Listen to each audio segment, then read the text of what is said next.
I'm Laura Vinroot Poole, and this is What We Wore. Stephanie Suberville is the designer and co-founder of Heirlome. Originally from Monterrey, Mexico, Stephanie made her home in New York City when she attended Parsons School of Design. Stephanie created the collection for what she calls the hole in herself, rather than a hole in the market. Heirlome has allowed her to share both sides of herself, her vision as a designer living in New York and her Mexican heritage through collaborating with Mexican artisans.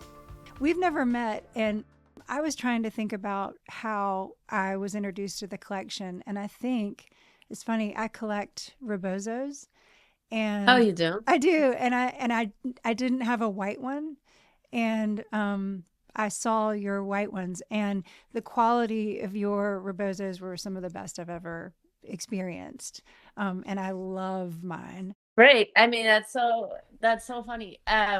We launched, I mean, the idea from doing the Rebosos was part of the brand from the start, but it was like a much more difficult journey than I thought. Mm, But it is one of our best-selling items. We have like an ongoing wait list just yeah, because I it was on it. it takes so long to make it takes so long to make each one. But yeah, Is it the same manufacturer, same weaver, I guess, or has that changed? since we launched, we've been working with Arturo Estrada, who he's an artisan, but he's also the head of the school. Oh, So okay. in Santa Maria del Rio, where the silk rebosos are made, there's like a school that he actually went to when he was a child, Hmm. and he's now the head of it.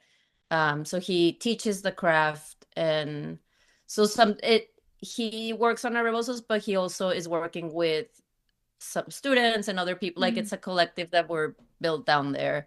But he sort of manages the whole thing. It's an interesting conversation. I had a conversation with a shoe designer yesterday and talking about Italy and her factory that she works with. The person that she who makes her shoes is 88 years old. Wow. And she's talking about, his son helps, but he's not that interested in it. And then we also work, with Sadat at the Gem Palace in Jaipur, and also with Yasser, the embroidered shawls. It's like this, these crafts that are going away. And I guess because, Stephanie, they were traditionally taught father to son, and now communities have had to go outside of their families to train. And is that Yeah. so? Is Arturo is the school? I mean, tell me about that. So like rebosos have been part of Mexican culture for since I always say before Mexico was a country. But even in the there's like it's a cool history. They sort of, started just as a garment that started as a functional garment to Yeah. carry things. Then in Santa Maria del Rio, they started making them out of silk. So in the south of Mexico, they're usually made out of cotton and they're more functional, whereas like the rebosos in Santa Maria del Rio have always been for special occasions because they're made out of silk. And even in the Mexican Revolution, the female fighters, the Adelitas, used to wear them as a symbol of like Mexican pride. Oh, what color were those? I think colorful stripe, like all kinds. Sometimes they have like a Ikari Mm-hmm. look to them. Yeah. The rebosos that are plain, like the white ones we make, are usually actually for like your wedding. And then when I started working with Arturo, he's like, "Oh, so you want the bride ones?" I'm like, "Just white," and he keeps calling them. The And then he breakfast. calls the black ones the morning ones because Yeah. it's like when you're in mourning. But I think for I'm a elder millennial. I think for my generation, people think of them as almost like a costume. Like, oh, I'm dressing up as Frida Kahlo for Halloween. Like people are not wearing them anymore. They don't necessarily care about it because it's seen as it's been become this sort of thing where like your grandma maybe wore Mm. it. And for me, like I have so many pictures of my grandmother, my mom's mom wearing them. I think my mom still wears them, but it's not common. I mean, at least in the big cities, right? Because Yeah. I grew up in Monterrey or Mexico City, people are not wearing them anymore. And my mom keeps hers in her drawer because the silk ones are becoming harder and Yeah. harder to find. Um, and actually, that was part of why we wanted to do them because the artisans that used to make them in silk are now using artisela, which Mm. is like a synthetic yarn. And it's so sad that it takes them 3 months to make one and they're using such a cheap, low quality fiber. But when I met Arturo, I knew there's like so many articles about him. He's in books. I reached out to him, and he, his parents didn't make rebosos. This isn't like a family thing for him. Huh. I think he told me that his parents put him in the school because it was like an honor, because they needed him to help make money when he was little. They Yeah. didn't grow up with very much, and so they put him in the school for him to become an artisan. And it was, he always says it was like an honor for his parents for their son to become an artisan. So he went to the school since he was 9 years old, and he's now in his mid to late 40s, and he's been making rebosos his whole life. Hmm. This is what he does. And he grew up in the school, and he now teaches the craft. So he works with the whole community. And when I reached out to him, he had been working with this like horrible yarns for the last 4 years. I guess now it's been many years since we like first started talking. But he told me that all the silk in the world comes from China or from Brazil. Yeah. So there's a little bit of silk that traditionally in Mexico, like the artisans were using, but for the rebosos, they actually relied on the government to supply them with silk, and they didn't know where it came from. Huh. And so all those funds were cut off 4 years before I started working with him in 2022.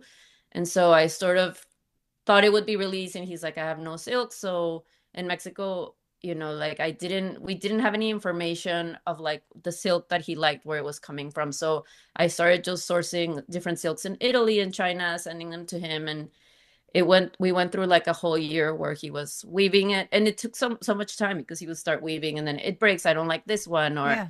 he's very specific that he needs this to be super raw, without any dye, without any Huh. treatment.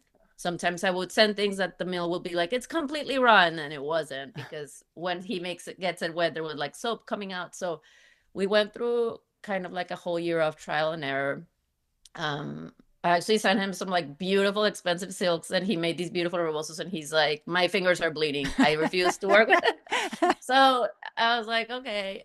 So we finally found the silk that he was comfortable with, and we're like a full circle. So Heirloom supplies the school with silk. We're constantly flowing silk. Oh. And then once they finish, they send them to us, and we have a wait list for our website. And we try, at first I didn't want to, because we try to do fair pricing, right? I don't want to put my prices higher than if you went to Mexico and you found them. Yeah. So we kind of were like, okay, let's not wholesale these, because otherwise we'll lose money. But then sometimes the stores really want them. So we try to, just as like brand awareness and also for the artisans, we limit our wholesalers every season. Like this season you can only get 10, or Yeah. this season you can only get 5, for us to sort of get Arturo's name out there and get awareness of this rebozo. But it's just not sustainable for us to like really. So it's more of like a heirloom.com thing that we've been trying to build with him, and it's growing. And at first he would send me a few, and then he would work on something else, and now we have like a steady flow of like, we're always flowing him silk. And Wow. yeah, it's been like an emotional Yeah. journey for him and for me. Yeah.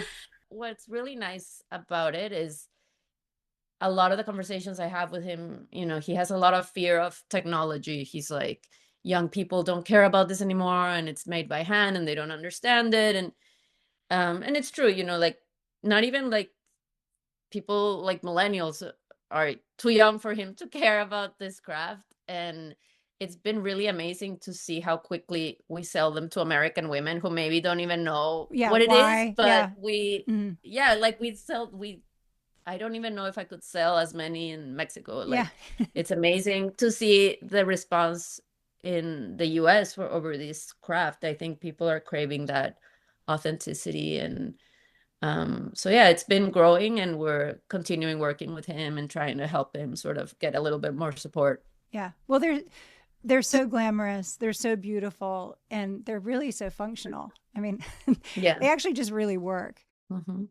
So I could talk about craft forever, but talk to me a little bit about Mexico and where you're from, and how you were first, I guess, introduced to craft, or a craft, or how you first understood it.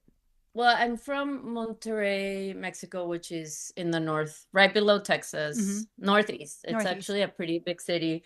So, the biggest cities in Mexico are Mexico City, obviously, and then Guadalajara and Mm-hmm. Monterrey, where I'm from. Monterrey doesn't have, it's like pretty modern. It doesn't have some of like the history that you have in the south of Mexico. Mostly because it's like it was a desert, so it's mostly a new city, and there's like a lot of car factories and a lot of industry.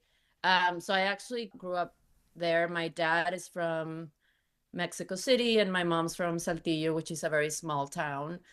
And where I grew up in Mexico is very Americanized. I actually went to an American school in Mexico where all the teachers were American.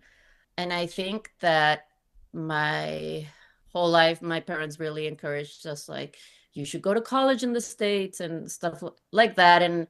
But they also really pushed us. A lot of the people in Mexico travel a lot on vacation to the US or Yeah. Europe or wherever.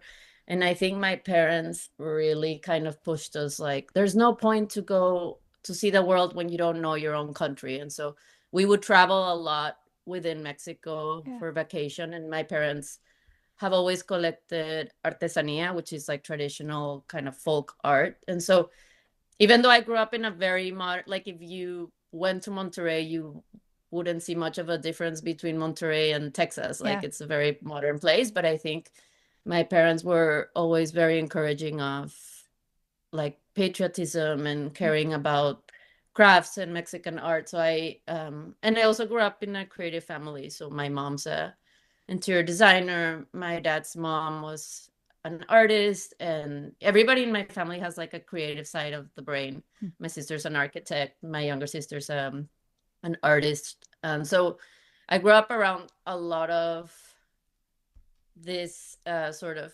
patriotism and Mexican art, but it wasn't really until I moved to the US that I started feeling like a lot of nostalgia for it. You know what I mean? Like I Yeah. think when you live in Mexico, you're just another person. When you immigrate, you're a Mexican person in the like I Yeah. never was Yeah. aware that Right. I'm just a person. It's the Yeah. same as like a food. It's like it's just food. It's not Mexican food. But then you leave Mexico and it becomes Mexican food.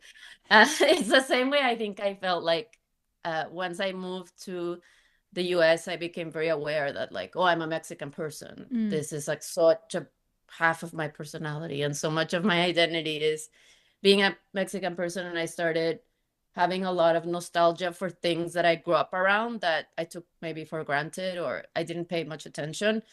And I think I really, I moved to the States because to go to Parsons School of Design. And I always wanted to, since I was a little girl, I always wanted to be a fashion designer. And think once, I graduated from Parsons, you get on this hamster wheel and you're just going through jobs and jobs and jobs. And I always wanted to do my own brand, and this was always at the back of my mind, like what am I gonna say as a designer? And I think that's where that nostalgia played in. And so even though craft was always a part of my life, I always kind of took those things for granted, like all these when my mom's an interior designer, when you go to her house in Mexico, she's like, oh, and this, I found this wood was found in this place. And this was like, she works a lot of like that with artisans for her design. And you sort of take it for granted. And then when you live in the US, handwork is very expensive. Everything, my mom always says, because she's like, I couldn't design in the US because everything is standard. Everything is standard. This is Like from our warehouse in New Jersey. yeah, there's no custom windows. Yeah. She's like, everything is standard. And so I think as a grown up, I started really appreciating and really listening to that she says. And so much of Heirloom comes from my parents and Yeah. my growing up within these conversations constantly. What's your first fashion memory as a child? So my dad worked for a department store called Liverpool, which is huge in Mexico. Mm. It's a pretty big department store, and he sort of, got that job through his family. His dad was also kind of part of it, and um, they would do this like modeling thing at the mall, like the department store. And I think I must have been like 5 or 7 or something like that. And my dad was like, "Oh, everybody's inviting their daughters to model." And it was like this little runway, and we were just modeling the clothes that they were selling at the store. But I remember not being very embarrassed, like walking down this little runway, but I remember sort of directing the other kids, being like, "Go, stop, turn around." And like, I don't know why I have this like very strong memory of such a child, like directing the runway of what everyone was doing. I love that. And I think I like grew up, like my dad worked on weekends because he worked for a department store. So every Sunday we would have to go to the department store to have lunch with him. And I have that memory of like that little runway so clear, but also like how embarrassed I was and just wanting to be behind the scenes and Yeah. bossing everybody around. So that was sort of like one of my first kind of fashion memories. And so from high school, I mean, were you doing fashion or any sort of art in high school to get you to Parsons? This is also like a very early childhood memory, but I remember like I don't know why I have also like a very clear memory of this, but I was like in kindergarten or something. And I remember drawing like a self-portrait, like all the kids in the classroom. And I remember when I gave it to the teacher, and the teacher was like, "Oh, wow," like really impressed with my drawing skills at a very young age. And I think even then I was like, "Oh, that's my thing. Like I am the artist." And I always loved drawing, and I always was really good at that and not great at anything else in school. Like all the other subjects, I was terrible at sports. I was terrible at I just it's not even that it was hard, I just didn't care. I always was really good at drawing, and I think my parents always just encouraged that. They were like, "Oh, don't," like they never pushed me too hard to be like the number one A+ student. They were like, "Oh, you're an artist. It's okay. Like that's sort of what you're good at." And I always knew I was gonna do something with that. And I think I was like in 6th grade when I told my mom I wanted to. I mean, I always knew what I wanted to do, and it's been a straight line. I've never sort of had those moments where like, "Oh, I'm not sure what I'm doing with my life." I think I was like in 6th grade when my mom was like, "I found this design school in New York." And it was Parsons, and I only applied to Parsons, and that's the only path I ever wanted to take. Well, it's interesting you say that because I think that we think about um, people working in fashion or people being interested in fashion being people that are really into clothes. And it wasn't until very recently I was in Marrakesh and went to the Saint Laurent Museum, and there was a show that a friend of mine curated, and it was about Saint Laurent's relationship with the theater. And Mhm. they had drawings of his from when he was 16 years old. And I just never connected. I mean, I think, you see drawings from Coco Chanel's drawings, say, or something like that, or Vionet's drawings. And you're like, oh, interesting. But I don't think that I have ever connected how closely 2D, actual hand drawing is connected to fashion design. Oh, for 100%. It's so weird. I mean, but I don't think that I don't think that regular people understand that. And Yeah, I I don't didn't. think I ever thought about. I mean, I obviously love fashion, but I don't think I just really like drawing. And I really like, it's like therapeutic. I mean, one of my favorite things to do is like I listen to a lot of podcasts and music, and and I'll just draw for hours. And that's sort of like one of my favorite parts of the process. And Stephanie, what are you drawing? I mean, are you drawing clothes always? I think I've always liked drawing. Since I was a little girl, I've loved drawing people. Uh, And I think my sister's an artist, my grandmother was an artist. I think I either was gonna be doing paintings. I either wanted to be, Frida Kahlo or or Karl Lagerfeld. Like I think I always just really enjoyed drawing. and so Karl Lagerfeld, I mean, like he was such a prolific drawer. And Yeah. then those drawings go straight into the atelier and they're interpreting them. There's like, he wasn't a draper. I mean, I think Yeah, that there's yeah. this whole middle part that I think is so interesting that doesn't necessarily need to be there. No, that's a great point. I think for me, I'm both. I draw a lot, Mm. and it's very rare that the final garment ends up looking at like my original drawing because I draw a lot. I work with a pattern maker for a lot of the things that I'm very particular about how I want certain things. I drape them after I draw them, and then I bring the drape and the sketch. Mm. But that's sort of like for me, drawing is like 50% of the process. And then the second 50% is like once I get prototypes back, that's also my favorite part. I love ripping everything apart, cutting it, pinning it, and like sort of remaking it once I see it as a prototype. But I think like, there's some people that work that are pattern makers that are designers that don't like to draw that go straight to the mannequin, whereas like Karl Lagerfeld was a drawer. For me, I'm a little bit of both. Yeah. I just didn't learn how to do the draping part until I went to college. Like I learned that at Parsons. Because I didn't grow up like sewing. Yeah, and so this is what I was going to say too that I think is really interesting about your collection. Having done this for nearly 30 years, I don't know of a collection that I've ever, especially a young collection that I've ever picked up that fits so perfectly. Like every single piece. And I don't and I wonder about that. I mean, is that from do you think that's from your experience at Parsons? Is that rag and bone? I mean, is that, it's like it's just an interesting. Yeah, I think it's like years and years of, because I graduated from Parsons. I mean, I went to Parsons. You learn a little bit of fit in college, but really fit is just from doing it over and over and over and over again. I started my professional career, my first job at Rag & Bone, like you said, in 2008, and I was present at every single fitting. And I think, when you work at big companies like that, there's sometimes a lot of people in the fitting.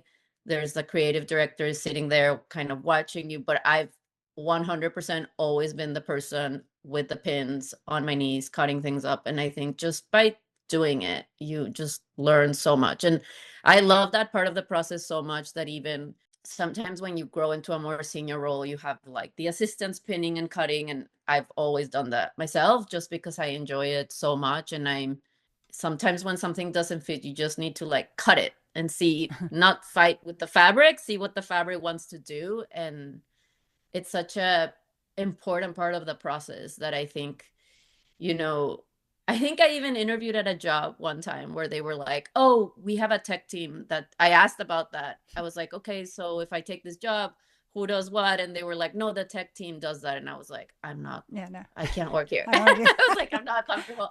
I need to cut it and pin it myself." And that just comes from like years and years and years of trial and error, trial and error. And let me ask you about like at Rag and Bone, are you specifically over a category? Like, are you only jeans, only, hard pieces? That was an interesting job because I was there for 8 years and the brand, I mean, it was a long time ago. The brand changed so much. Like when I started, it was a tiny brand. I was sort of part Okay. of the original design team. And at that time, it was just, me and another designer doing like all the women's wovens. There was like someone doing sweaters and someone doing men's, but it was like just like two young girls designing the whole collection with the founders, like overseen by the founders. And then as the brand grew, it just kept changing. It was like, well, now you're only doing dresses, and now you're only doing and they also had the design team grew so big. And I think that I learned so much at that job of like how I like working and how I don't like working. And I enjoyed the beginning so much when we didn't really know Yeah. what we were doing. But like when Yeah. I look at back at some of those shows, those were like the best times. And it was just like a very small team and you got to work on everything. I think once it got too corporate, that's been the most corporate job I've ever had. Once Yeah. it got too corporate and we all got put into categories, I was like, this isn't for me. And I just felt like I don't like feeling like separated from the final, because when you're only working in the category, you can't control the silhouette, Yeah, right? You're exactly. only doing bottoms.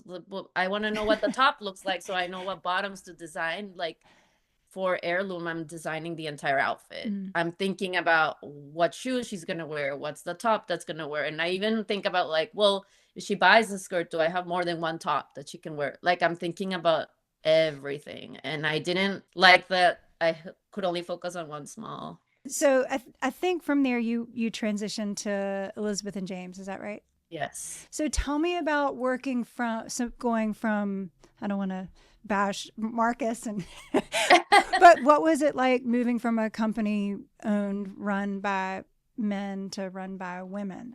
I mean, I think, listen, I love Marcus and David, and I will forever be indebted to them because they actually were my visa sponsors Oh and the wow. reason I'm able to stay in Yeah. America. They got me that immigration lawyer and the whole thing. So I Aw. think, but I do think, and they're always, like I said, eternally indebted. I think for me, the things I'm such a like girl in a way, like the things that I'm excited about, like Marcus was like almost like a dictionary of like military jackets. He's like, that's the M15 jacket from that war. And he would like talk about pockets for hours. And I was like, I don't care. Not that I don't care, but I would be like, that's not what excites me. And I think when I went from that to working for American National, I definitely felt like, oh, like we like the same things. We're also in the same age group. Yeah. So the references were the same and the things that we're excited about were the same. When you work for someone for so long, you don't realize what you're missing until like did that switch and I was like, oh, okay, like I get this, or like I understand why they're excited about this. Mm. So it was nice. And I think, I in hindsight, I have, you never want to stay at a job too little because you can't grow anything in 2 years. You can't really build anything. You're designing a year ahead. But at the same time, I think, 8 years was a long time. And I think once I left, after hearing this, working with the same people, then you leave into a different situation. And all of a sudden you get this like resurgence of creativity. And, I got so excited and it was almost like all this creativity came to me at that time because you're always hearing the same feedback and then you're hearing something totally different. So it opens a lot of doors creatively, I think. Yeah. So that was very nice. And I always tell younger designers, like, I think when you're young, like 5 years, 5 to 6 years, you should think about switching, especially when you're in a creative. Yeah. Think about switching because it's almost like hearing the same feedback over and over again. Sometimes it it might not be your aesthetic, but you get confused, like, oh, is that like what's the right thing? Or it's Yeah. it's nice to switch it up. What was the biggest personal or professional challenge in those first 10 years out of Parsons? When you're a young designer, you're like I said, you're in a design team, you're designing a collection. Things always get canceled or they drop, or like you're styling for the show and maybe a stylist is coming in and they're like, I don't like that. Like when I would work on something and then it wouldn't make it into production or out in the world, it was like, oh my God, like you feel devastated. And it's funny, like there was always this joke at Rag and Bone where it was like, oh, you can't love all your children the same, which is such a weird thing to say. But it was like they were talking about you can't love all. It's not true, but you can. I have 2 kids and I love them the same. But Exactly. they would kind of say that, like, you can't love all your designs the same. You can't be devastated. And I think like that was like everything just felt so much more dramatic. Now, like when something doesn't make it, I'm just like, oh, whatever. There's always a next season. And do you keep it? Do you file it? Oh yeah, I have a lot of things where it's so funny because I have a lot of designs that like even like saying working for men to women, like I would do things at Rag and Bone and they wouldn't like them and they would get filed in my head, and then you bring them, then you sketch it somewhere else and somebody else might think it's the most amazing thing. So I definitely keep things, and there's sometimes things that got canceled and I'm like, but I really like that. And like you try to exhaust that until you're like, okay, maybe it wasn't working. But yeah, you always keep a file in your head of your favorite things.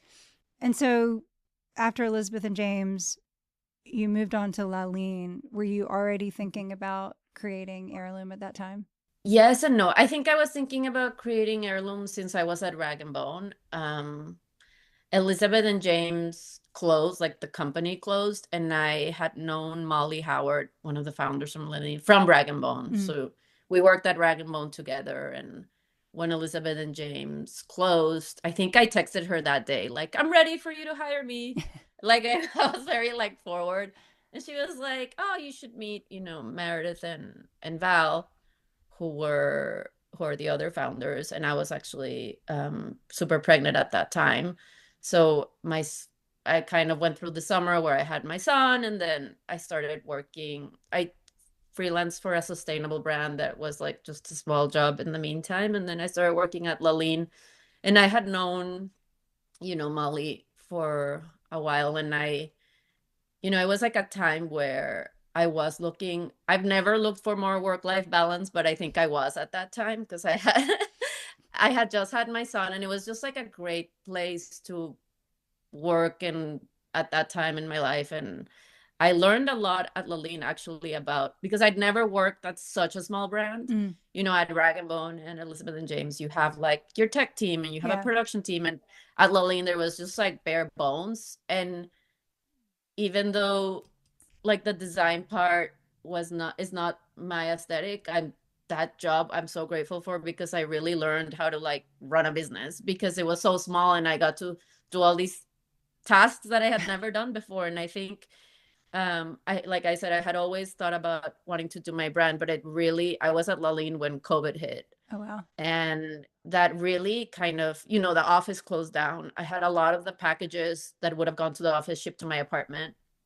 And I was just like kind of almost like running a lot of the part of the brand that I hadn't done before by myself in my apartment. And I kept telling, I also think like COVID, we had so much time to think. Mm. My husband and I were in our apartment with our two kids for like 4 months, like in this tiny apartment in New York without leaving. That was an impetus to start your own brand. And I was like shipping all the Laline packages, and my assistant at that time was in Pennsylvania. He was helping. Like we were all working really hard at Laline, and the founders were like so flexible. They really made, nobody got fired, no one took a pay cut. They were so nice, and they really made sure we were okay. But I think it was during this time where I was just so much time to think. And I told my husband, like, I haven't done what I've been fantasizing about doing my brand for 20 years. I haven't done what I came to New York to do.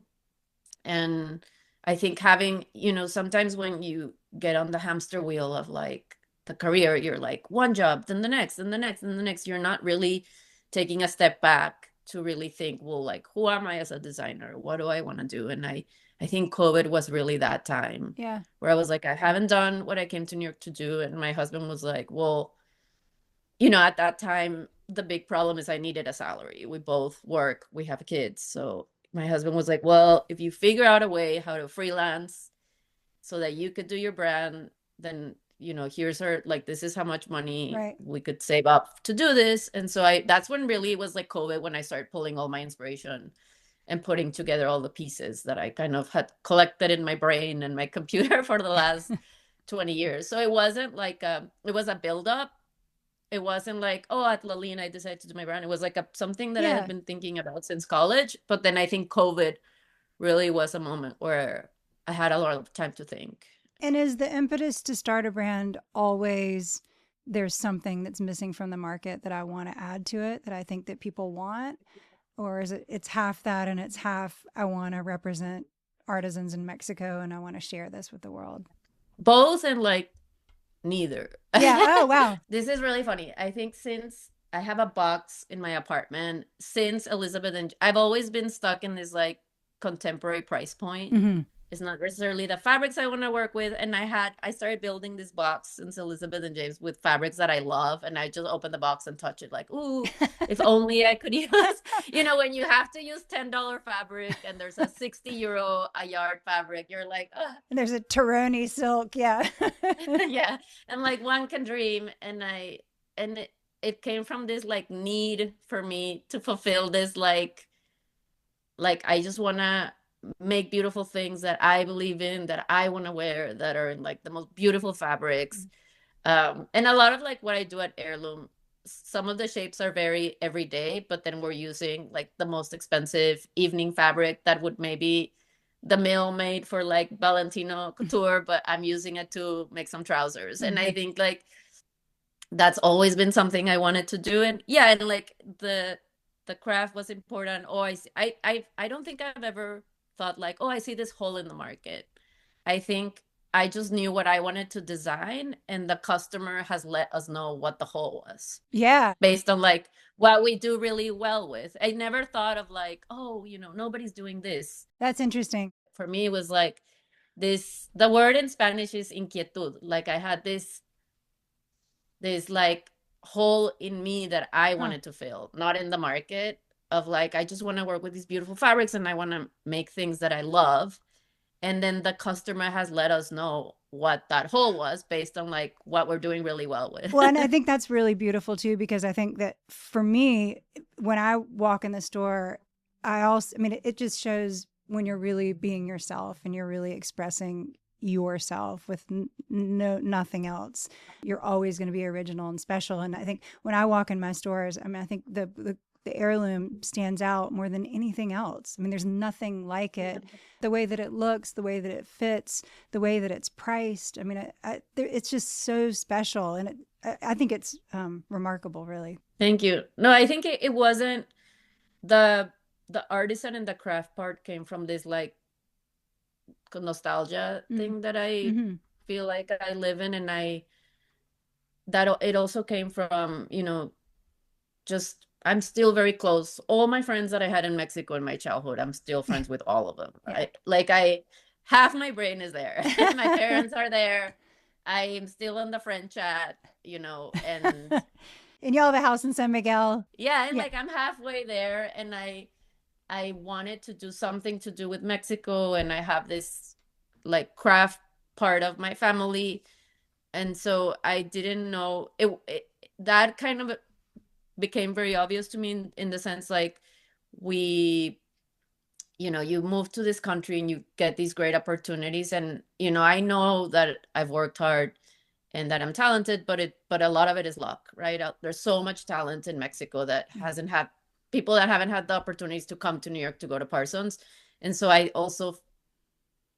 hate the word give back. It's not giving back. It's like, how do you use your opportunities that you've had to Yeah. sort of bring other people in? And Share. that's where like the artisan thing came about. It was like a mix of all these things, but I never have thought of like the hole in the market, because I also think most people don't know what they want until they see it. Exactly. And I think for me, like that's sort of been our story. I do think that, there's a lot of great brands in the market that are not necessarily coming from, because I was, up until recently working also as creative director at Argent Mm.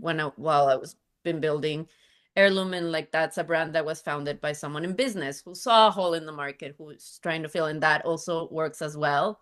I think for me, just that's just not how it happened. It's been something that was a hole in me. Me. Yeah. We talked about Arturo, but tell me about the other artisans you work with and what's the most meaningful feedback that you've received from them? Well, we've worked with most of the artisans we've worked with work in like wood carving or pottery and stuff like that. And to work with someone that paints, it's prints are so personal. And I kind of, in a way, there's not a lot of prints in my closet. And it's the most literal way for us to bring what the artisans actually do. And so we always start with the artisan first. So each collection, we choose a person that either is a muralist or they paint on pottery, but usually someone that works that's why the brand name came Heirloom. It was the idea of skills passing down. So like for spring collection, we worked with Bernardina um, Rivera and her daughter Roselia, and they've been working in this craft for a long time. It was passed down from their parents. So we usually like pick someone, they design the print, and then we use that as the starting point for every collection. So I don't give them too much direction, but I have a contract with them where like they can express themselves in the print that they design. But once I receive it, I decide if it goes in a shirt. Yeah. And so usually we start with them first, we get the artwork, and then that becomes the base for the inspiration. So Roselia did like a very feminine flower. That's what she does. And so the whole collection became very feminine. And then we also work with artisans in Bolivia for all our knitwear is handmade in Bolivia. So what we do is take the Mexican artisans artwork and send it to the artisans in Bolivia, and we work with them on like knit downs and see how we can, I mean, it's sometimes we work with them on something that has nothing to do with the artisan artwork, but we try to incorporate, like with spring, we send them the flowers and we ask them to do a knit down based on those flowers. So that it's like, and so the artisans in Bolivia, we work with them every season. And then Arturo, we work with him every season. That's like an ongoing Yeah. relationship that we're building. And we're working as we grow in our categories like hats, shoes, bags. That opens a lot more opportunity for other artisans that we haven't been able to work with yet, just because of like that sort of category. I think all the artisans have been very special. I think one that has been very, very special was Angelico Jimenez. He's from Oaxaca. When we worked with him, we went in person. And it's so hard for us with two kids and a business to like travel to visit every artisan. Some of the artisans we've worked with are actually in very dangerous parts of Mexico. We worked with an artisan who is from Guerrero, which is one of the most dangerous states. And he told me, I can't leave my town to go sell because a lot of them have to go to Mexico City to sell. And so that's sort of been, I think, one of our biggest challenges is like, how do we tell their story? How do we create content? Like Bernardina, they have one phone for the whole family. For me to ask them, everyone's like, I want to see content. I'm like, for me to ask them to make a video is just like out of the question. Yeah. But we go when we can. And when in 2023, I went to Oaxaca and I visited Jacobo and Maria Angeles, which are the creators of the Alebrijes. So we visited them, and then we went to the other Alebrije family, which it was Angelico Jimenez. And the first artisan we went to visit, they have a bigger business. They collaborate with tequila brands and they do all this stuff. And so I was kind of shocked to get there and realize like, oh, they have a receptionist who's going to send me there later to their Instagram person. Like there was a lot going on, which is not usually what we're used to. And then when we went to visit the second family, which was Angelico Jimenez family, I took my parents and he came out to greet us with like mezcal shots. Oh. He was like, hello, family. And I just loved, that was like one of my favorite days at Heirloom. He like welcomed us. We bonded. He, showed us how he does his carving. And that collection, we met him in July. We designed the collection. By the next year, we launched, that was a fall print. So we launched in August. And then in December, he passed away. So I've been keeping in touch with the daughter who, Angelico was the second generation. The art started with his dad. Angelico passed away, and now his daughter is working really hard because for them to get into the Fomento Cultural books, which is like Banamex, the Mexican bank and the government make this book, and they like formalize like you're a master of craft now. For her to make it into that book, she has to win all these awards and like keep doing what her dad was doing. There's a whole system of how they work. So that's been like, I've been keeping in touch with her, and I sent her all the clothes with her dad's print on it. And that's been like because the whole point of being called Heirloom is the skills passed down, but I didn't expect in such a short time of our brand to go be full literal. circle with one family. Exactly. And so we're like, oh, down the line when they pass away, we'll work with our kids. But this has happened so quickly, and we've really bonded. And she's talked to me a lot about like feminism and being an artisan in Mexico. And so that's been one of like more special relationships, I think.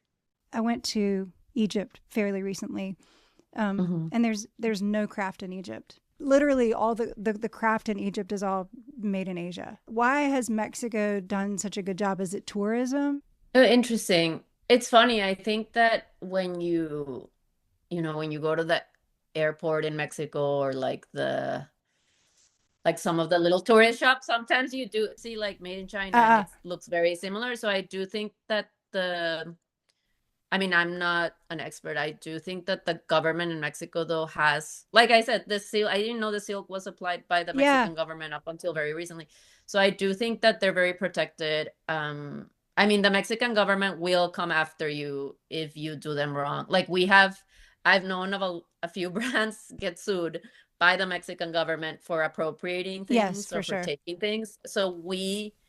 But I've grown, for me, I think because I grew up in Mexico, some of this stuff was like, oh, it's obvious that they would get sued. Because I think the Mexican government tries to protect them. There's just not a lot of money. I think people need to buy more of it for Mm. them to really keep going. But I think the Mexican government does do a good job of protecting them. They do a lot of shows. Yeah. Um, the artisans will send me like, oh, there's going to be a show in Cancun. We're all going to, like, Mm. it's a community and they all talk to each other. I mean, I think as a culture, Yeah, it's respected, which I think is a little there's a unusual. lot of respect. And I, when we work with them, we're very aware of that. And like how we give them credit, the styles all have Mm. their signature on it, their name on it. We're very aware of this because I even though they're being like litigious and coming after brands, that I think it's a good thing. And I think that's why it's still around. It's because they try to protect them, but ultimately I do think people need to invest in it for it to keep going, because there's only so much the government can do, Yeah. especially in like a poor country. Yeah. Speaking of family businesses, you work with your husband, is that right? And Yes, tell me yes. how has that been? I can't believe you're still married. It's funny because a lot of people ask this question. And usually my answer, I mean, sometimes it's really fun. Sometimes I think the hardest thing about working with your spouse is that you never stop working. Yeah. My husband has this like terrible habit of like, we're about to go to bed. It's 2 a.m. because we work really late. And he's like, oh, can we go through the emails together? I'm like, oh my Oh, God, you could have asked me like 2 hours ago when we were having dinner. But I think for the most part, it's not that different than raising kids. mm. Because when you're raising kids with someone, you're kind of raising a little company.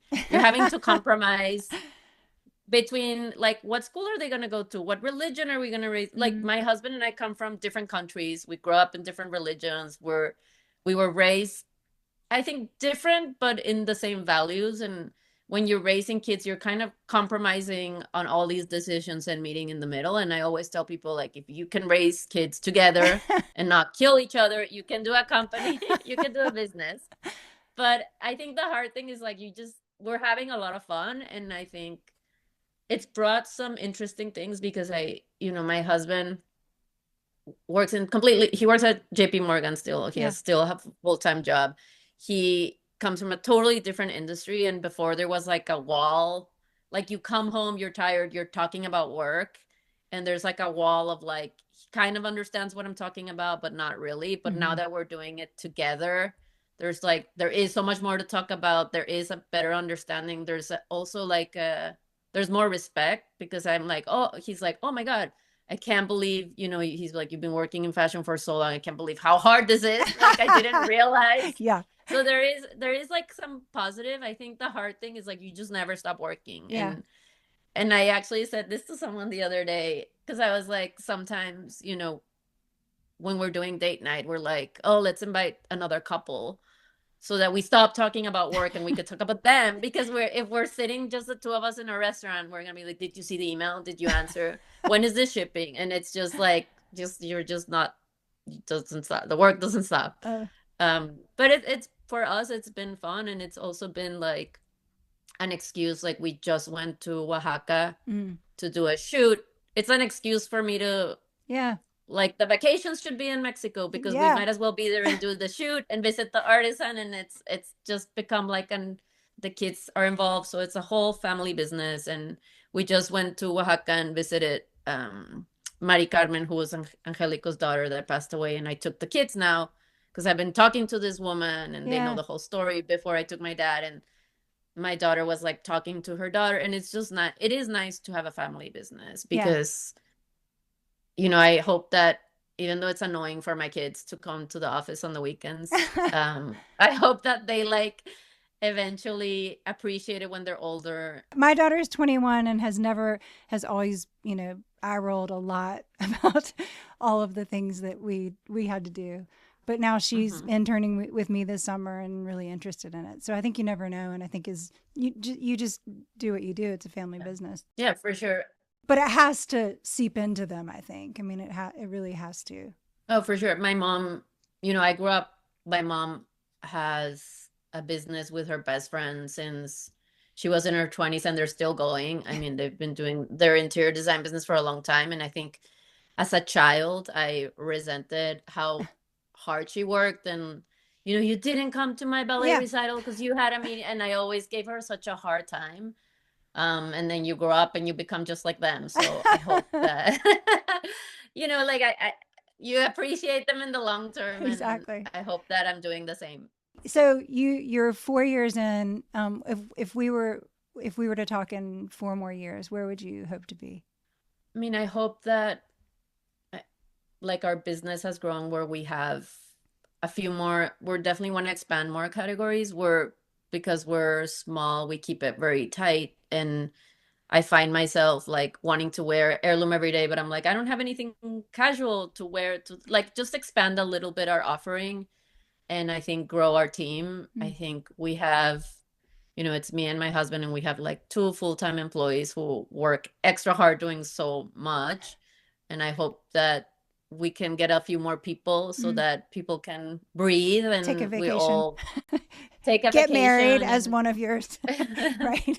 yeah, and like hopefully like we don't go to bed at 2 a.m. So yeah, we're just, we want to keep going. We're excited about the direction I'm that we're excited about in. it. And yeah, and we just want to like keep building and keep growing and have more. I definitely feel like there's so many, like I said, because we're such a small team, it's hard to travel to Mexico. And I hope to do a better job of telling those stories, Mm. not just with the clothes, but also like going down there, shooting a little video, and like do a better job of that awareness and you know, that trust that they've put in us to promote them internationally, still trying to figure out what else we can do a better job of telling their stories. So that's definitely something that's in my mind a lot.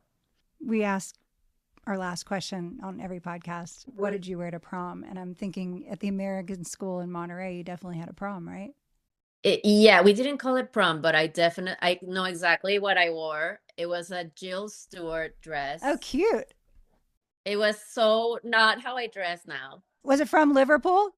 No, I think this is so sad, but we bought a lot of home stuff at Liverpool, Mm-hmm. and everybody in my hometown in Monterey, you like travel to the US. I To mean, this shop. was like my how I experienced fashion. You would travel to the US twice a year for a weekend and be like, buy everything you need for the next 6 months. And so we spent a lot of time going to like San Antonio, Texas, Dallas, Houston. Some of my best clients are from Mexico, by the way. So I Oh, I understand. mean, yes, they come. I mean, the Mexican ladies will come in and They're the shop best. like And crazy. they Yeah. I love mean, clothes. some of even my heirloom clients, like I see things getting ordered to Texas, to San Antonio. I'm like, that woman's definitely Exactly. from Monterey. Yeah. So I think like I went somewhere in Texas Yeah. and I bought it was a strapless chiffon dress that kind of started nude and then it ombreed into like red or like a Ooh, pink. that's So cool. it was, yeah. And I accessories. feel like it was a great dress, but I was like way too tan at that era. It was the early 2000s, So you the know? nude was actually nude. The nude was of the dress was lighter than my skin because I was like baked. It was a different, we weren't think in the early 2000s, we weren't thinking about skincare the way young women are now. And then So accessories, shoes, jewelry. Do you remember? Or bag? I do remember really, I mean, I was in prom for me was 2004. Mm. I do remember being very much into Mark by Marc Yeah. Jacobs. That was like the coolest thing. And I think I must have had some Marc by Marc Jacobs shoes. I love it. It was like I was obsessed with everything from Marc by Marc The Jacobs at bags. that time of my life. Yeah. Yeah, the bags, the shoes, everything. Mm. And it was like, you know, it was the only time in my life that I wore a lot of color, when I That's was what I was wearing thinking. Marc by Marc Jacobs. I haven't worn color since or before then. It was like I went through this phase, Marc Jacobs phase, very, very strongly. He brought it out in you. Yes. Thank you, Stephanie. Is there anything that I haven't asked that feels important to share? No, I mean, I think you've asked a lot of great questions, and some of the questions, it's like, it's nice to talk about it because you don't think about it until somebody asks it. And so I really enjoyed this. Thank you so much. I really appreciate it. Thank you Love so being much. with you. Thank you.